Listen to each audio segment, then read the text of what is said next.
بسم اللہ الرحمن الرحیم. السلام علیکم. ڈاکٹر منور حسین آپ کے پیش خدمت ہے. آپ دیکھ رہے ہیں ڈپلومیٹک اینڈ کرنٹ افیئرس کا چینل, اور جنہوں نے اب تک سبسکرائب نہیں کیا ہے وہ ریکویسٹ اسپیشلی وہ اسٹوڈنٹس کو اینڈ اسکالرس کو جو کہ سی ایس ایس کرنا چاہتے ہیں, انٹرنیشنل پالیٹکس, انٹرنیشنل ریلیشنس کو, انٹرنل پالیٹکس کو انڈرسٹینڈ کرنا چاہتے ہیں.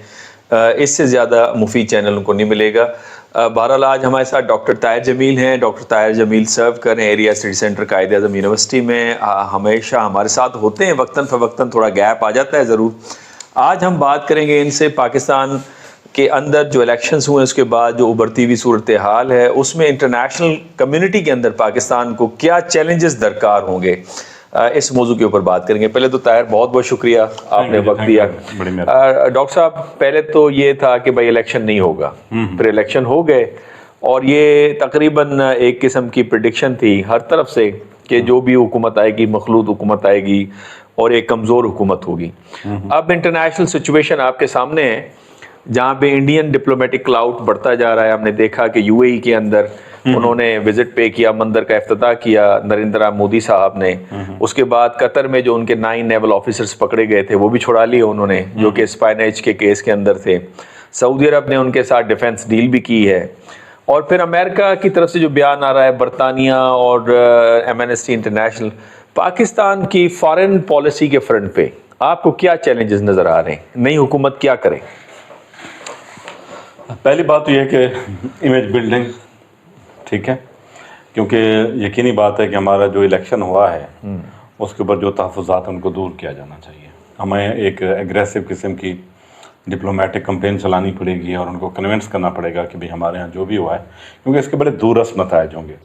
ہمیں یہ سمجھنا چاہیے کہ اب امریکہ میں جس طرح یہ ایک فضا بن رہی ہے یا جس قسم کے بیانات آ رہے ہیں اور جس میں حکومتیں یا مختلف حکومتی نمائندگی کانگریس مین اینڈ وومن اپنے تحفظات کا اظہار کر رہے ہیں, اس ساری صورتحال کے اندر اس کی جو امپلیکیشنز ہیں, پولیٹیکل امپلیکیشنز ہیں فیوچر, وہ کوئی زیادہ اچھی نہیں ہوگی, ہمارے لیے زیادہ امید افزا نہیں ہوگی. سب سے بڑی بات یہ ہے کہ کل جب پاکستان کے ساتھ ان کے کچھ معاہدوں کا معاملہ آئے گا, ہو سکتا ہے یہ چیزیں واپس آ جائیں ان کے ذہن میں کہ بھئی یہ اس قسم کے اگر الیکشن ہوئے ہیں تو ان کو کیسے ان کے ساتھ ہم تعلقات بنا سکتے ہیں, کیونکہ وہاں اکاؤنٹیبلٹی, پبلک اکاؤنٹیبلٹی کا بہت بڑا تصور ہے, اور کوئی بھی گورنمنٹ اس قسم کی حرکت نہیں کر سکتی جو لوگوں کے پاپولر سینٹیمنٹس کے خلاف ہو. تو ہمیں بڑی ایک اگریسو ڈپلومیٹک کمپین چلانی پڑے گی جس میں ہمیں یہ بتانا پڑے گا اور ہمیں ایک امیج دینا پڑے گا کہ ہمارے یہاں ٹرانسپیرنسی جو ہے وہ کسی نہ کسی حد تک ایک وائبل کنڈیشن کے اندر فنکشن کرتی ہے. اچھا ڈاکٹر صاحب, ایک آرگیومنٹ پاکستان کے اندر یہ بھی آ رہا ہے کہ جناب خود امریکہ کی فارن پالیسی کو دیکھیں, جس طرح کی ہیومن رائٹس وائلیشن کو اگنور کیے کھڑا ہے غزہ کے مسئلے کے اوپر اور پھر یوکرین وار کے اوپر, تو وہ ہمیں کس طرح سے کہہ سکتے ہیں کہ آپ اس کی انویسٹیگیٹ کریں اس سارے پروسیس کو اور ہماری ڈیموکریسی کے اوپر سوالیہ نشان اٹھائیں؟ دیکھیں یہ ایک ہے آئیڈیلسٹک بات ہم کرتے ہیں نا, وہ کرتے ہیں, اور میں یہ نہیں کہہ سکتا کہ کسی بھی ملک کی جو فارن پالیسی ہوتی ہے وہ زیادہ تر ان کی ہیومن رائٹس کی آبزروینس کے اوپر بیس کرتی ہے, ایسا نہیں ہوتا. یہ وہ اس کو ہم کہتے ہیں ایگزیجنسیز ہوتی ہیں مختلف قسم کی.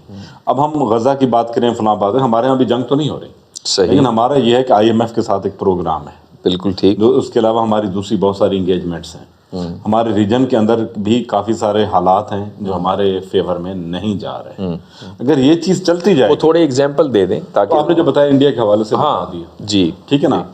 تو کہنے کا مطلب یہ ہے کہ اگر یہ اس قسم کے حالات رہیں تو ہمیں یقینی بات ہے, یہ تو ہم نہیں کر سکتے کہ ہم دنیا کو ڈینائی کریں یا ڈیفائی کریں. ہمیں کسی نہ کسی حد تک ایک ورکیبل اور ایک پریزنٹیبل امیج تو پیش کرنا پڑے گا. ایسا تو نہیں ہے یا تو آپ ان کے محتاج نہ ہو یا تو آپ ان سے کچھ نہ لیں. پرابلم یہ ہے کہ ابھی ہم سارے لوگ یہی کہہ رہے ہیں کہ ہم نے IMF کی ڈیل کی طرف جانا ہے. IMF کی ڈیل بھی اسی کے اوپر ڈیپینڈ کرتی ہے, اور وہ اگر وہ اپروول دیں گے تو ہوگی نا. تو کہنے کا مطلب یہ ہے کہ ہمیں کافی زیادہ حد تک محتاط ہو کے چلنا پڑے گا اور ہمیں کافی اگریسو ہونا پڑے گا. اچھا بڑا زبردست آپ نے یہ اکنامک فیکٹر آپ نے بتایا. ہم ڈیپینڈ کرتے ہیں فائنینشیل انسٹیٹیوشنز کے اوپر, اور جب دنیا کے اہم ممالک ساتھ ہمارا نہیں دیں گے اور وہ کہیں گے سوالیہ نشان اٹھائیں گے سارے پروسیس کے اوپر, تو ڈیفینیٹلی ڈیل کا پھر پرابلم اثرات ہو سکتے ہیں. جی, اس کے علاوہ کیا چیلنجز ہو سکتے ہیں؟ جیسے آپ نے فرمایا ایک یہ, کیا ہم پولیٹیکلی آئسولیٹ بھی ہو سکتے ہیں؟ پولیٹیکلی تو ہم آئسولیٹ نہیں ہو سکتے, لیکن انفارچونیٹلی اکنامکلی ہم آئسولیٹ ہیں.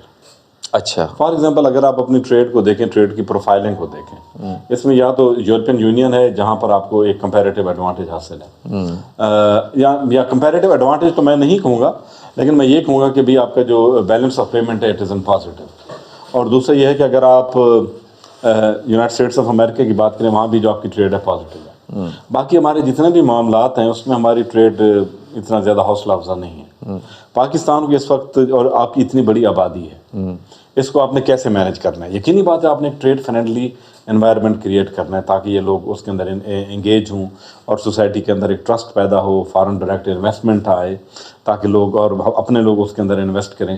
کیونکہ اس وقت آپ کو سب سے زیادہ جو ضرورت ہے کہ آپ کی اکانومی اب کسی نہ کسی طریقے سے بوسٹ کرے، کیونکہ آپ کو امپلائمنٹ جنریٹ کرنی ہے، ورنہ اتنی زیادہ امپلائمنٹ ہوگی، اور وہ بھی نوجوانوں کی امپلائمنٹ آپ کیسے سہار سکیں گے؟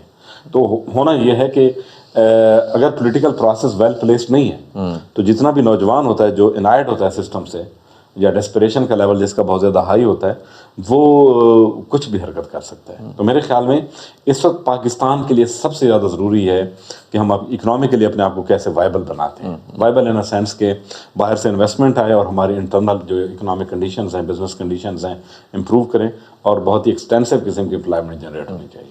اچھا ڈاکٹر صاحب، آخری سوال یہ کہ آپ نے کہا image building it is quite essential because وہ لیجیٹیمیسی بھی دے گا، اور پھر آپ کو جو آپ اکنامک اس کی بینیفٹ کی بات کریں، انٹرسٹ کی، وہ بھی آپ کو پرسو کرنے میں آپ کی معاون ثابت ہوگا. اس میں پاکستانی جو ڈیاسپورا ہے باہر جو بیٹھا ہے، وہ کیا کردار ادا کر سکتا ہے؟ کیا وہ سیٹسفائیڈ ہے اس وقت جو پروسیس ہمارے ساتھ ہوا؟ یہ سب سے زیادہ انفارچونیٹ پارٹ ہے. اب مجھے سمجھ نہیں آتا کہ مجھے یہ بات کیسے کرنی چاہیے. ڈائسپورا آپ کا بالکل ریئیکشنری ہے، کیونکہ ڈائسپورا کی لیننگز آپ کو بھی پتہ ہے کس پارٹی کی طرف نہیں ہے. تو یقینی بات ہے کہ وہ ڈائسپورا کا جو بھی ریئیکشن ہوگا اور جو بھی ان کی باتیں ہوں گی اور جو سوشل میڈیا کے ذریعے پھیلیں گی، وہ کوئی امید افزا پکچر ہمارے لیے کریٹ نہیں کریں گی. تو وہ معاون ثابت نہیں ہوں گے جو بھی ہماری ڈپلومیسی. انفارچونیٹلی مجھے کہنا پڑتا ہے کہ وہ ہمارے لیے نیگیٹو ایفیکٹ نہ چھوڑ دیں. تو اب آپ کے پرسکرائب کیا کریں گے اگر 1 2 3 4 پرسکرپشن اگر دیں اس سارے؟ پرسکرائب میں یہ کروں گا کہ آپ کو ایک ٹارگٹ اپنے ذہن میں رکھنا چاہیے. اس وقت یہ جو الیکشن ہے اس کے اندر جو سب سے بڑی یونیک بات ہوئی ہے کہ آپ کا جو نوجوان طبقہ ہے جس کو ہم یوتھ بلج کہتے ہیں جی، وہ پولیٹیکلی کانشیس ہو چکا ہے اور اس الیکشن کے اندر اس نے حصہ لیا ہے. ٹھیک ہے، اندر جاؤ تو ٹھیک ہے، جو کہ پہلے نہیں تھا اتنا. پہلے اتنا نہیں تھا، یا یہ کہہ سکتے پہلے تھا 11%. لیکن جو جی وہ بلج بڑھتا گیا تو ان کا اس کے اندر رول بڑھتا گیا. نہیں طاہر، میں فگر بھی دیکھ رہا تھا کہ پہلے جتنی بھی ہماری یوتھ کی آبادی تھی یا ان کا ووٹر جتنا بھی تھا فار انسٹنس 44%، اس کے 11% نے 11 الیکشنز کے اندر حصہ لیا ہے. ٹرینڈ جو نظر آ رہا ہے 11% سے زیادہ نہیں گیا. یہ پہلی مرتبہ ہے کہ یہ مور دین 60-70% جو ہے اور یوتھ. دوسرا یوتھ کنیکٹیوٹی آپ کے پولیٹیکل پروسیس کے ساتھ بہت زیادہ ہے.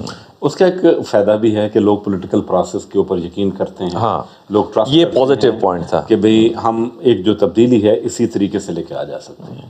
دوسرا یہ ہے کہ بھئی اس تبدیلی کو یا ان کا یہ جو بھی ان کے سینٹیمنٹس ہیں ان کو ٹرانسلیٹ ہونا چاہیے. اچھا، ٹرانسلیٹ کی چیز کیسے ہوتی ہے؟ ٹرانسلیٹ یہ ہوتی ہے کہ ایک آپ پلازیبل قسم کی ایکسیپٹیبلٹی اور جسٹیفائبلٹی پیدا کرتے ہیں. ٹھیک ہے کہ بھئی ہم جو کچھ کر رہے ہیں ہم ٹھیک ہے، justice is going to prevail. ایک تو یہ امیج ہمیں دینا پڑے گا. اور دوسرے اس وقت ہمیں دنیا کے ساتھ انگیج ہونے کی سب سے زیادہ ضرورت میں سمجھتا ہوں اس وقت ہے. پاکستان اس وقت سب سے زیادہ پاکستان کی ضرورت ہے کہ ریجنلی کنیکٹ ہو. انڈیا آپ سے بہت آگے جا رہا ہے، جس سے آپ نے بات بتا دی ہے کہ بھئی سعودی عرب سے بھی ڈیل ہو رہی ہے، فلاں بھی ڈیل، اور پورا اگر آپ دیکھیں پورا کا پورا ریجن چینج ہو رہا ہے. آپ سعودی عرب کی پروفائلنگ دیکھ لیں، وہ نہیں چینج ہوا، چینج ہو گیا، بہت چینج ہو گیا. تو اسی طرح مڈل ایسٹرن پروفائلنگ. بلکہ محمد بن سلمان نے کہا آپ جو رمضان ہے وہ بھی خاموشی کے ساتھ آبزرو کریں گے. پہلے جس طرح سے ہوتا تھا بڑا اس کو اعلان اور اس کی بڑی نمائش کی جاتی تھی، اور اس کے پیچھے صرف ایک وجہ ہے اور کوئی وجہ نہیں ہے کہ بھی ان کو پتہ ہے کہ تیل ہمارا ختم ہو رہا ہے. یہ نہ ہو کہ پھر ہمارا کسی تیل نکل جائے. تو اسی تیل سے نکلنے سے بچنے کے لیے ان کو یہ پتہ چل گیا کہ ہم کو معاشی طور پہ وائبل ہونا پڑے گا. کیونکہ جو کنزیومرزم سعودی سوسائٹی نے پچھلے 50-60 سالوں میں انجوائے کیا ہے وہ نیچے تو نہیں جائیں گے، وہ تو آگے جائیں گے. اور ان کے سامنے بڑے سکسیسفل ماڈل پڑے ہیں اسی مڈل ایسٹ کے اندر. دبئی ہے، قطر ہے، بحرین ہے. تو پوری دنیا چینج ہو رہی ہے. اس وقت ہم 100 بات کرتے رہے کہ جی چائنا اور انڈیا کے درمیان کانفلکٹ ہے، اس کا آپ ٹریڈ دیکھ لیں بندہ پر حیران و پریشان ہو جاتا ہے. $100 بلین اوپر جا چکی ہے. ہم ایک امیجن کرتے ہیں بھی نہیں United States of America and China یہ آپس میں اینیمی ہیں, کنٹینڈرز ہیں, just look at their trade. Russia China کی ڈاکٹر صاحب انہوں نے طے کیا تھا کہ ہمارا ہدف ہے $200 بلین, بالکل, اب وہ چلا گیا ہے $235 بلین. بتا دیں.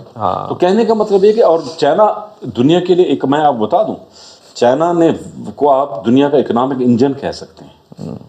چائنا ایک بہت بڑا اکنامک انجن ہے جو پوری دنیا کی جس نے اکانومیز کو ہلایا ہوا ہے اور بوسٹ بھی کر رہا ہے.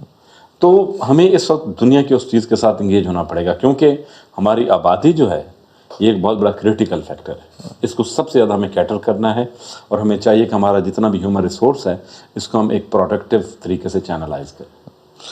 ڈاکٹر طاہر بہت شکریہ. نیکسٹ ٹائم ہم جب گفتگو کریں گے تو اس بات پہ گفتگو کریں گے کہ چائنا نے جو آفر دی امریکہ کو کہ اگر ہماری ہیلپ چاہیے تو ہم آپ کے ایک پاور کو دوبارہ ریوائیو کرنے میں ہم آپ کے معاون ثابت ہوں گے. اس کی وجہ یہ ہے کہ وہ سمجھتے ہیں کہ امریکہ کا پاور میں رہنا اور کردار ادا کرنا انٹرنیشنل. دیکھیے میں آپ کو بتاؤں, چائنا کی جو اکانومی ہے, ٹھیک ہے, امریکن اکانومی ڈیپینڈ کر رہی ہے, چائنیز اکانومی بھی بہت زیادہ حد تک امریکہ پہ ڈیپینڈ کر رہی ہے.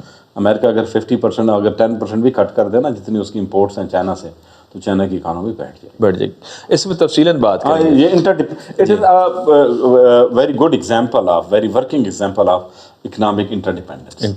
جو آپ جوزف اسماعیل کے پڑھتے تھے نا انٹرڈیپینڈنس, تو یہ ایک بہت بڑی ایگزامپل ہے. یعنی کہ انٹرڈیپینڈنس وہ ہے کہ آپ ایک تو آپ کوآپریٹ کرتے ہیں نا, کوآپریشن کے سیم نارمز ہم سیم ویلیو اور سیم سسٹم کے ساتھ ایگری کرتے ہیں, پھر آپ انٹرڈیپینڈنٹ ہیں. یعنی economy is going to proceed over all other factors, ٹھیک ہے, and which is going to make you bound to depend on other country and respect the dependency of other country on yourself. Thank you very much doctor Tahir. Thank you very much. ناظرین آپ نے سنا doctor Tahir کا analysis. میرا بھی یہی ہے کہ اس الیکشنز کے بعد اور نئی حکومت بننے کے بعد جو سب سے بڑا سیریس چیلنج پوز ہوگا وہ ہماری فارن آفس کو ہوگا. بہت انڈر پریشر ہوگی جس طرح کے باہر سے جو اسٹیٹمنٹس آ رہی ہیں.